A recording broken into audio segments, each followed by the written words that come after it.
The snow was falling harder than it had in decades when I pulled into my childhood driveway on Christmas Eve, through the frosted windows of the old Victorian house. I could see the warm glow of the dining room where my family was already gathered. Around the mahogany table my great-grandmother had brought from Ireland, what I didn't know was that in less than 3 hours, everything I thought I knew about my place in this family would change forever. Before we jump back in, tell us where you're tuning in from, and if this story touches you, make sure you're subscribed because tomorrow I've saved something extra special for you. I sat in my rental car for a moment, watching the perfect family tableau through the window. My brother Marcus was carving what looked like a 20-pound turkey, his wife Jennifer laughing at something my father had said. My sister Patricia was helping Mom arrange the cranberry sauce and stuffing, her twin daughters running around the table in matching red velvet dresses. Even from outside, I could hear the warmth and laughter that had somehow always seemed to exclude me. Taking a deep breath, I grabbed the bag of gifts from the passenger seat and trudged through the snow to the front door. Before I could even knock, Mom opened it with that smile she reserved for company, polite but strained. "Rebecca, you made it," she said, stepping aside to let me in. "We weren't sure you'd come this year." "Of course I came, Mom. It's Christmas." The house smelled like cinnamon and roasted turkey, exactly the way it had when I was a child. Nothing had changed. The same family photos lined the hallway, though I noticed mine had been moved to less prominent positions over the years. The same old grandfather clock chimed in the corner, marking time with its steady rhythm. "Everyone's in the dining room," Mom said, already walking away. "Dinner's almost ready." I followed her into the dining room, where the conversation immediately died. Marcus looked up from the turkey, his face neutral but his eyes cold. Patricia gave me a quick wave before turning back to her daughters. Dad didn't even acknowledge my presence, just continued discussing something about the stock market with Jennifer. Well, Marcus said, setting down the carving knife. "Look who decided to grace us with her presence," Marcus's mom warned. But there was no real force behind it. I took my usual seat at the far end of the table, the one that had somehow become designated as mine over the years.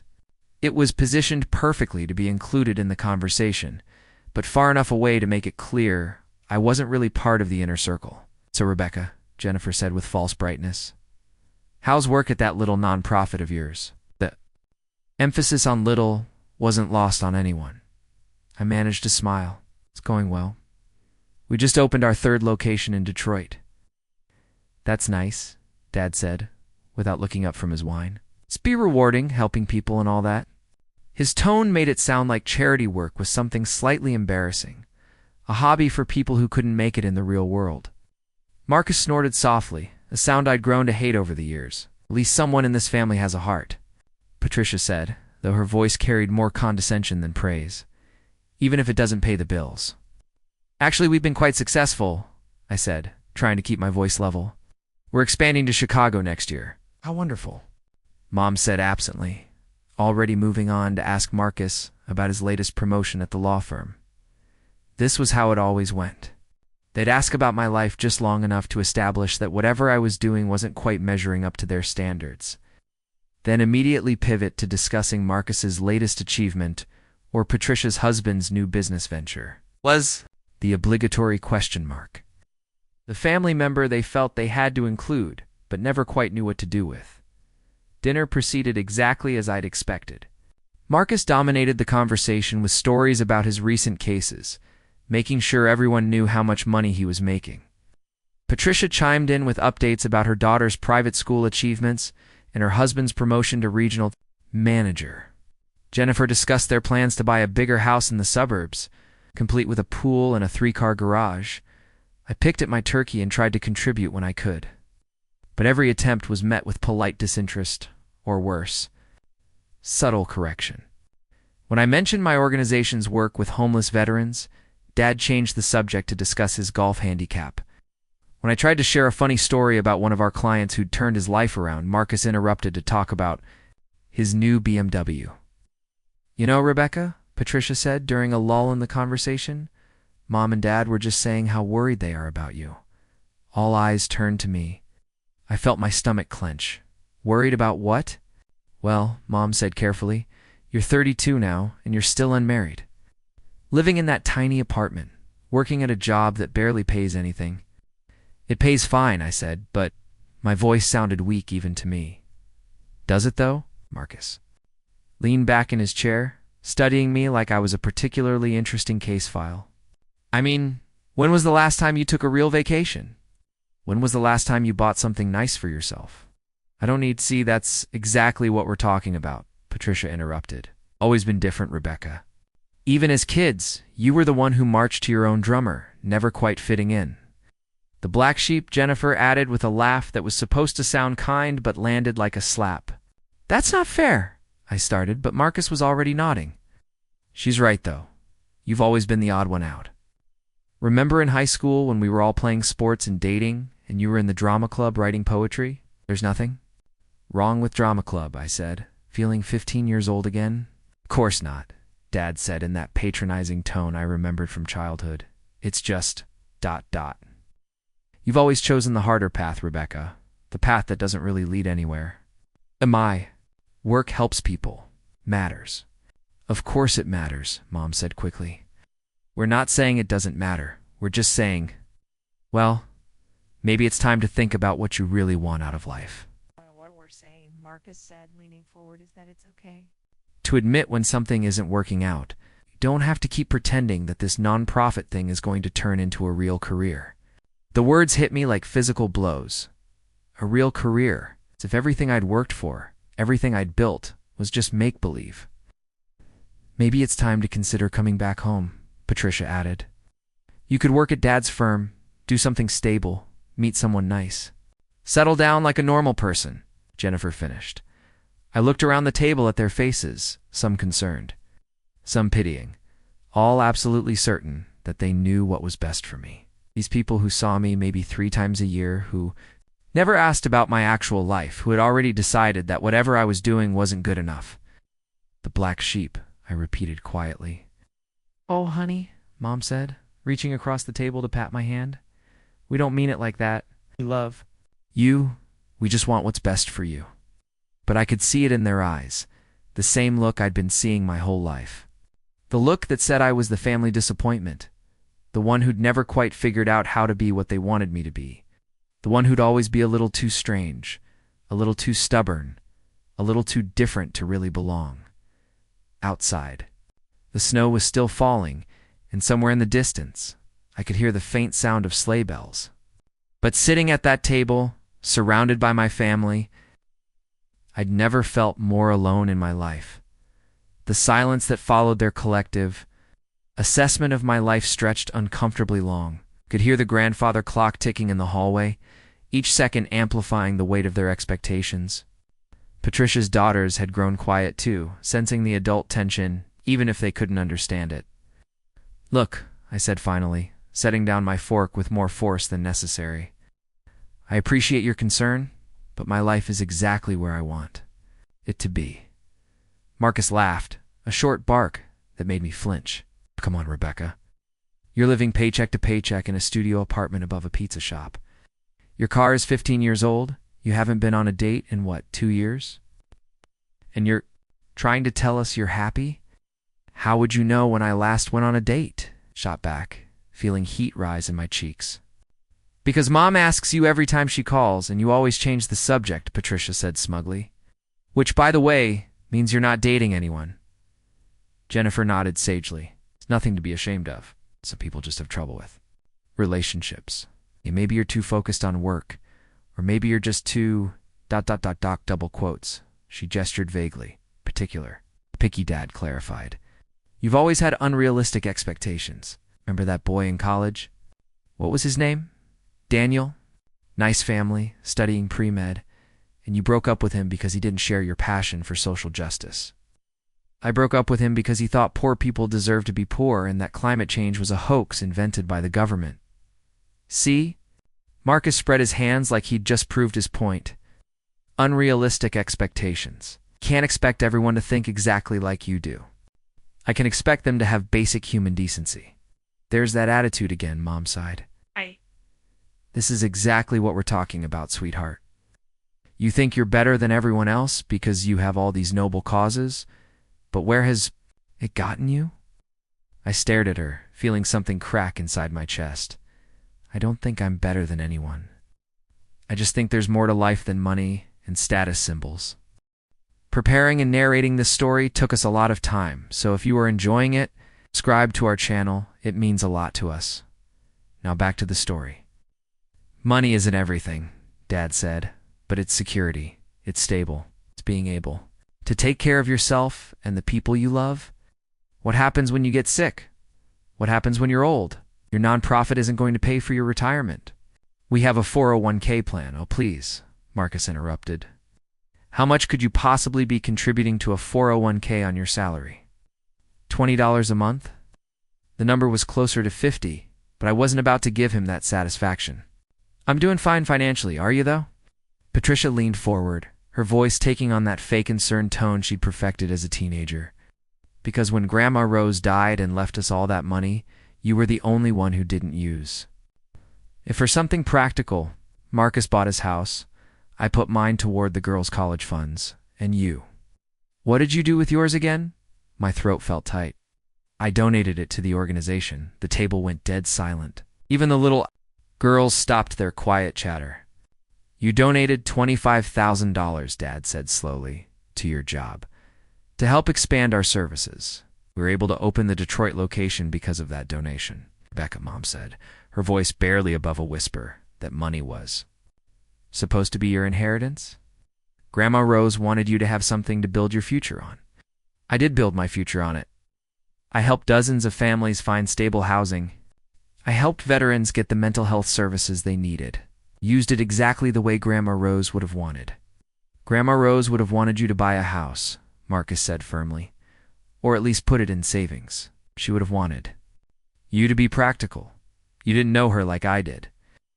None of us knew her like you did, Patricia said with a bitter edge. You were always her favorite, always the one she called, always the one she worried about. And look how you repaid that. Love, by throwing away the only real gift she ever gave you. The unfairness of it hit me like a physical blow. Grandma Rose had been the only family member who understood me, who supported my choices, who never made me feel like I needed to be someone else to earn her love. And now they were twisting even that relationship to make me feel guilty. Hey. Supported what I do, I said quietly. She supported you, Mom corrected. There's a difference. Fair. She loved you no matter what, but that doesn't mean she thought your choices were smart. Actually, Jennifer said, setting down her wine glass with a small clink, I think what everyone's trying to say is that it's not too late. You're still young enough to change course. Marcus's firm is always looking for good administrative assistants. The pay is decent. You'd have health insurance, a normal schedule. I don't want to be an administrative assistant. What you want. And what you need are two different things, Dad said. Sometimes being an adult means making the practical choice instead of the romantic one. My work isn't romantic. It's necessary. Of course it is, Mom said quickly. We're not saying it isn't important work. We're just saying maybe it's time to let someone else do it. Someone who can afford to do it. The implication hung in the air like smoke. Someone whose family had money. Someone who could afford to work for peanuts because they had a safety net. Someone who wasn't desperately trying to prove they belonged somewhere. You know what I think? The real problem is, Marcus said, leaning back in his chair with that lawyer look he got when he thought he'd found the perfect argument. I think you're scared. Scared of what? Scared of admitting that you made a mistake? Scared of coming back home and facing the fact that maybe we were right all along? Right about what? Right that you were never going to make it on your own. Right that all this independence and self-sufficiency was just a phase you needed to get out of your system. The words landed like slaps, each one more stinging than the last. I looked around the table again, seeing the way they were all nodding slightly. It's the way they'd clearly discussed this before I arrived. This is why you invited me, isn't it? I said slowly. This wasn't about Christmas dinner. This was an intervention. Don't be dramatic, Patricia said, but her voice lacked conviction. No, this is exactly what this is. You all got together and decided that poor Rebecca needed to be saved from herself. You planned this whole conversation. We're worried about you, Mom said, reaching for my hand again. I pulled it away. You're not worried about me. You're embarrassed by me. You're embarrassed that your daughter doesn't have the right kind of job or the right kind of life or the right kind of boyfriend. You're embarrassed that I don't fit into your perfect little suburban fantasy. That's not Dad started. It is. It's exactly that. You want me to be like Patricia, married to a safe, boring man with 2 kids and a mortgage and a minivan? You want me to be like Marcus, obsessed with money and status and keeping up with the neighbors? You want me to be normal, and the fact that I'm not makes you uncomfortable. There's nothing wrong with normal, Jennifer said defensively. There's nothing wrong with being different either. But there is something wrong with being alone, Mom said softly. There is something wrong with struggling when you don't have. 2.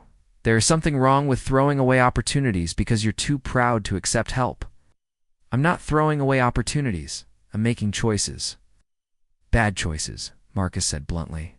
Consistently bad choices that have left you isolated and broke and getting older every day with nothing to show for it. I have plenty to show for it. I have what? Patricia challenged. What do you have, really? A job that could disappear tomorrow? An apartment you can barely afford? A life so empty that you spend your holidays getting lectured by your family because we're the only people who still care enough to try? The words hit their target perfectly. I felt tears prick at my eyes, but I refused to let them fall. Not here. Not in front of them. You think you're being kind? I said, my voice shaking slightly, but you're being cruel. You think you're helping? But you're just making it clear that I will never be good enough for any of you, not the way I am. That's not true, Mom said quickly. We love you exactly the way you are. No, you don't. You love the idea of who you are. Think I could become? You'd love the potential Rebecca who gives up everything she cares about to make you comfortable? You love the fantasy Rebecca who admits you were right all along and comes crawling back home with her tail between her legs. The silence that followed was deafening. Outside, the wind had picked up, rattling the windows and making the old house creak. The snow was coming down so hard now that I could barely see the streetlights through the dining room window. I think, I said, standing up slowly, that I should go. Rebecca, don't be ridiculous, Mom said. It's Christmas Eve and there's a blizzard outside. I'd rather take my chances with the blizzard. You're overreacting, Dad said. Sit down. We're family. We can disagree and still love each other. Can we? Because it doesn't feel like love. It feels like judgment. It feels like you've all decided I'm a failure, and tonight was just about making that official. I walked toward the hallway, but Marcus's voice stopped me. You know what, Rebecca? Maybe you are the black sheep. Maybe there's a reason you don't fit in anywhere. Maybe the problem isn't us. Maybe it's you. I turned back to look at him, this brother who had once built blanket forts with me and taught me how to ride a bike. Maybe you're right, I said quietly. Maybe I am the black sheep. But at least I'm not a sheep. The front door slammed behind me with a satisfying bang, but the satisfaction lasted only until the cold air hit my face. The snow was coming down, in thick, heavy flakes, and the wind was fierce enough to make me stagger. My rental car was already half buried, and the roads were clearly impassable. I stood there on the front porch, shivering in my thin sweater, watching the storm swirl around me. Behind me, I could hear my family's voices through the door probably, discussing what to do about Rebecca's latest dramatic exit. In front of me was a wall of snow and wind that made leaving impossible. I was trapped in more ways than one. I hugged my arms around myself, watching my breath create small clouds in the frigid air. The porch light cast long shadows across the snow-covered yard, and I could see my rental car was now completely buried. Even if I wanted to leave, there was nowhere to go. The nearest hotel was 20 miles away, and in this weather, I'd be lucky to make it to the end of the driveway. Front door opened behind me, and I expected to see Mom with a guilt-inducing expression and a coat for me to wear. Instead, it was Patricia's 6-year-old daughter, Emma, peeking out with wide eyes. Aunt Rebecca. Why are you standing in the snow? I turned, forcing a smile. Just getting some fresh air, sweetheart. But you don't have a coat on. Mama says, you'll catch pneumonia if you don't wear a coat in weather like this. Out of the mouths of babes, your mama's probably right. Emma disappeared for a moment, then returned with her own small pink puffer jacket. Here, you can borrow mine. Might be too small, but it's better than nothing. The gesture was so innocent, so purely kind, that I felt my carefully constructed walls start to crumble. I took the jacket from her small hands, knowing it wouldn't fit, but was touched by the offer. Thank you, Emma. That's very thoughtful. Are you sad? You look sad. Before I could answer, Jennifer appeared in the doorway. Emma, get back inside before you catch a cold. She looked at me with something that might have been sympathy. Rebecca, you need to come in. The weather service just issued a blizzard warning. Nobody's going anywhere tonight. I wanted to argue, to insist that I'd rather freeze than spend another minute listening to my family dissect my life choices. But Emma was still looking at me with those trusting eyes, and the wind was picking up even more. Just for tonight, I said finally. Jennifer nodded and ushered Emma inside. I followed reluctantly, already dreading the awkward conversations that would surely follow. But as I stepped into the warm house, I noticed something strange. The dining room was empty, and I could hear voices coming from the living room.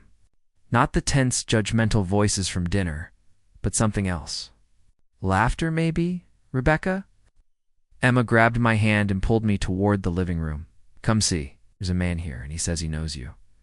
My heart stopped. There, sitting in Dad's favorite armchair like he owned the place, was a man I hadn't seen in person for over 2 years. Tall, dark-haired, with the kind of easy smile that had always made my knees weak, wearing an expensive-looking black wool coat that was still damp with snow. Hello, Rebecca, said David Chen, my ex-boyfriend, and the one person I'd never expected to see again. The room fell silent as everyone turned to look at me. Marcus was standing by the fireplace with his mouth slightly open. Patricia was perched on the edge of the sofa, looking between David and me like she was watching a particularly interesting tennis match. Mom and Dad were sitting together on the love seat, both wearing expressions of complete bewilderment. David, I managed to croak. What are you... ... How did you... ... Your mother called me, he said simply, standing up. She was worried about you. I whirled around to stare at Mom, who had the grace to look slightly embarrassed. You called him? How do you even have his number? I kept it, she admitted. From when you two were together, I always liked David. Of course she had. David was everything my family wanted in a boyfriend. Successful, charming, from a good family, with a stable career in finance. The fact that we'd broken up because we wanted completely different things from life had apparently been deemed irrelevant. Mrs. Morrison was concerned that you might try to drive in this weather, David continued, his voice maddeningly calm. So I offered to come get you. And what? A snowplow? He smiled. That crooked grin that used to make me forget my own name. Something like that. Before I could ask what he meant, there was a sound outside that made everyone freeze. It started low, almost like thunder, but then grew louder and more distinct. The unmistakable whop whop whop of helicopter rotors. What in the world? ... Dad started, but David was already moving toward the window. That would be my ride, he said casually, like having a helicopter land in someone's front yard was the most normal thing in the world. We all rushed to the windows, pressing our faces against the glass like children. Through the swirling snow, we could see lights descending from the sky, growing brighter and larger until a sleek black helicopter touched down in the middle of the street. Its rotors whipping the snow into a frenzy. Holy shit, Marcus breathed, earning a sharp look from Mom. Language, she said automatically. But her voice was faint with shock. I stared at the helicopter, then at David, then back at the helicopter. You charter a helicopter? In a blizzard? It's not chartered, David said, pulling on a pair of expensive-looking gloves. Psst, mine. The silence that followed was so complete, I could hear the grandfather clock ticking in the hallway again. Patricia's daughters were pressed against the window, their eyes wide with excitement. Yours? I repeated stupidly. It belongs to the company, but I have unlimited use of it. He shrugged like this was no big deal. One of the perks of being a partner. The word hit me like a physical blow. When we'd been together, David had been a junior associate at his firm, working 100-hour weeks and dreaming of making partner someday. Apparently, someday had come. David, Mom said faintly, you became a partner? Last year, he said, his eyes never leaving my face. youngest in the firm's history. I could practically hear my family's brains recalculating everything they thought they knew about my dating history. This wasn't just some guy I'd foolishly let slip away. This was a man who owned helicopters and could afford to fly through blizzards on Christmas Eve. But why? ... I started, then stopped. The question was too big, too complicated. Why am I here? David finished. Because your mother called and told me you were in trouble, because she said you needed help, and because... He paused, looking around the room at my family, then back at me. Because I never stopped caring about what happened to you. Tricia made a small sound that might have been a sigh or a squeak. Jennifer was staring at David like he'd just descended from Mount Olympus. Even Marcus looked impressed, though he was trying to hide it. I should go get my things, I said, feeling like I was moving through a dream. Rebecca, wait, Mom said, standing up quickly. You don't have to go. We can work this out. We can talk, can we? I looked around the room at their faces. That had been so certain of my failures just an hour ago, and were now looking at me with something like respect, because it seems like the only thing that's changed is who's standing in your living room. That's not fair, Dad said, but his voice lacked conviction, isn't it? An hour ago I was with my family, the black sheep who couldn't get her life together. Now, suddenly, I'm worth talking to because a successful man flew through a blizzard to see me. It's not about the helicopter, Patricia said weakly. No.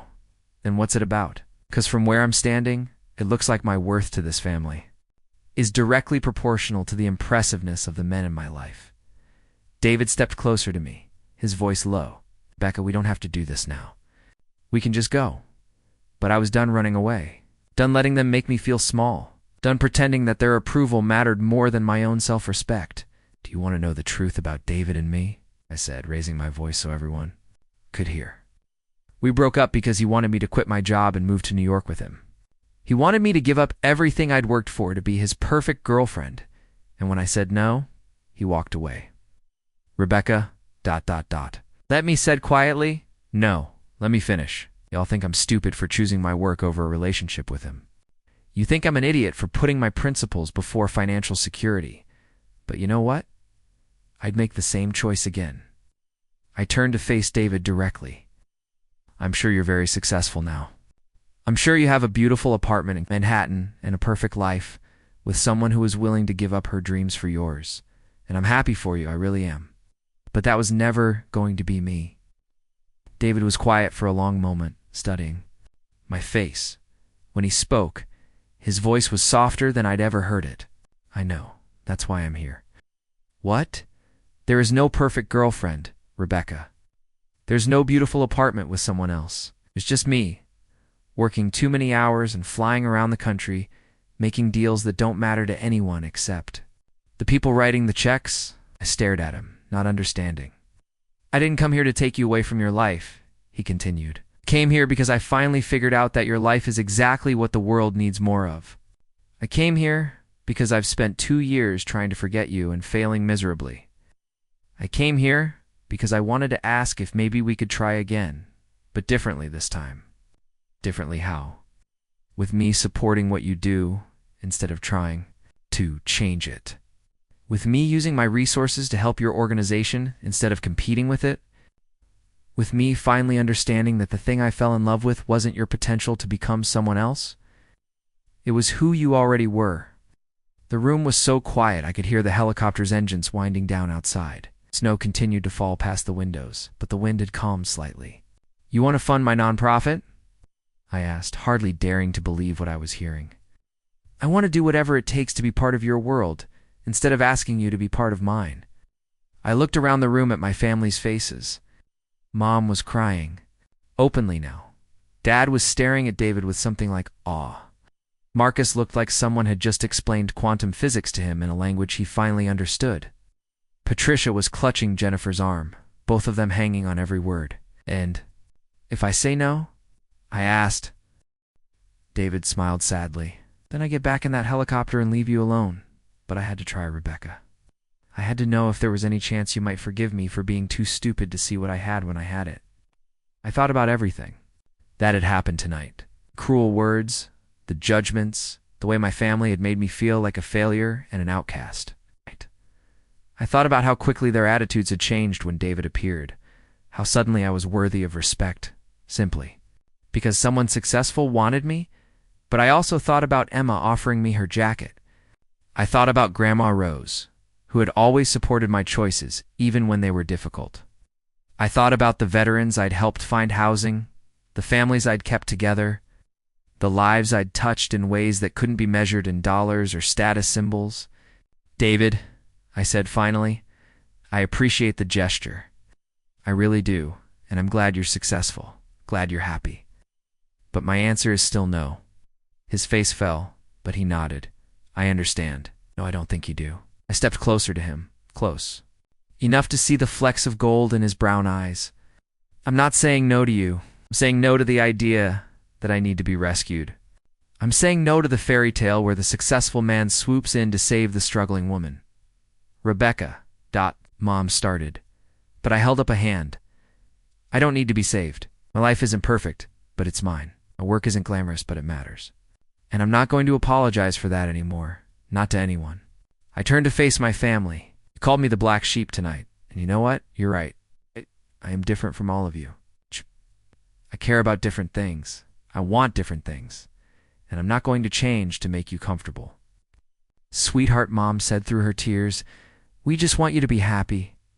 I am happy. Maybe not in the way you understand happiness, but I'm happy. And if you can't accept that, if you can't love me as I am instead of who you think I should be, then maybe it's better if I am the black sheep, and maybe it's better if I don't fit in. The silence stretched between us, heavy with years of misunderstanding. Then hurt. Then, unexpectedly, Marcus spoke. I was wrong, he said quietly. Earlier, when I said maybe the problem was you. I was wrong. I looked at him in surprise. You're not the problem, Rebecca. You never were. You're just ... different. And I guess I never understood that difference could be good. Marcus ... I started, but he shook his head. Let me finish. I've been thinking about what you said about Grandma Rose. She always talked about you differently than the rest of us. She was proud of you in a way that I never understood. But watching you tonight, seeing you stand up for yourself, even when it would have been easier to just give in, I think I'm starting to get it. Patricia wiped her eyes with the back of her hand. I'm sorry, too. We were horrible to you tonight, all of us. We were scared, Dad added. Scared that you were making mistakes that would hurt you later. But maybe we were really scared that you were braver than the rest of us. David had been listening to this exchange with growing amazement. Now he stepped forward again. Rebecca, what if I said I didn't want to change anything about your life? If I said I wanted to be part of it exactly as it is? I studied his face, looking for any sign of the manipulation I'd learned to expect from him. But all I saw was sincerity and something that looked like hope. What would that look like? I asked carefully. It would look like me using that helicopter to transport supplies to disaster areas. It would look like me setting up a foundation to fund organizations like yours. It would look like me learning to care about the things you care about instead of trying to convince you to care about mine. And what would you get out of that? I'd get you, if you'll have me. Not as someone to change or fix or improve, but as someone to love exactly as you are. Outside, the snow had stopped falling. The helicopter sat in the street like some kind of mechanical Christmas miracle. Its rotor still now, waiting. I looked around the room one more time at the faces of my family, really looked at them. Maybe for the first time in years, I saw the love there, complicated and conditional as it had always been, but real nonetheless. I saw the beginning of understanding, the possibility of acceptance, and I saw David. The man who had once broken my heart by asking me to be someone I wasn't, now offering to become someone he'd never been. Okay, I said finally. Okay, David repeated, hardly daring to believe it. Okay, we can try, but I have conditions. I name them. First, I'm not moving to New York. If you want to be with me, you figure out how to make it work from Detroit. Done. My work comes first. It always has, and it always will. If you can't handle dating someone whose job will never make sense to your Wall Street friends, then this isn't going to work. Rebecca, your work is the reason I fell in love with you in the first place. I was just too stupid to realize it. Third, I said, looking around the room at my family. We do this slowly. It's no helicopters, no grand gestures, no trying to sweep me off my feet. Just dot. Let's see if we can figure out how to be in each other's lives without losing ourselves. David's smile was soft and genuine. I think I can manage that. Mom stood up then, crossing the room to pull me into a hug that smelled like cinnamon and regret. I'm sorry, sweetheart. We were wrong to treat you the way we did tonight. We love you, Dad added, joining the hug. We've always loved you. Just dot. We didn't know how to show it. One by one, the rest of the family joined in until I was surrounded by arms and apologies, and the tentative beginning of something that might eventually become understanding when we finally pulled apart. Emma tugged on my sweater. Aunt Rebecca, does this mean the helicopter man is staying for Christmas? I looked at David, who shrugged. I don't have anywhere else to be. Then yes, I said, picking up my niece and settling her on my hip. I think the helicopter man is staying for Christmas. Yes. If on cue, the clock in the hallway began to chime at midnight. Christmas Day had officially arrived, and for the first time in years, I was exactly where I wanted to be, surrounded by people who were finally beginning to see me for who I really was. The black sheep had come home, not by changing herself to fit in, but by staying true to herself long enough for everyone else to catch up. And sometimes, that's the best Christmas miracle of all. Outside, the helicopter waited in the snow like a sleeping giant, a reminder that some rescues come not in the form of escape, but in the form of people finally learning to love you right. Where you are? Up next, you've got 2 more standout stories right on your screen. This one hits the mark, you won't want to pass these up. Just click and check them out. Don't forget to subscribe and turn on the notification bell, so you don't miss any upload from us.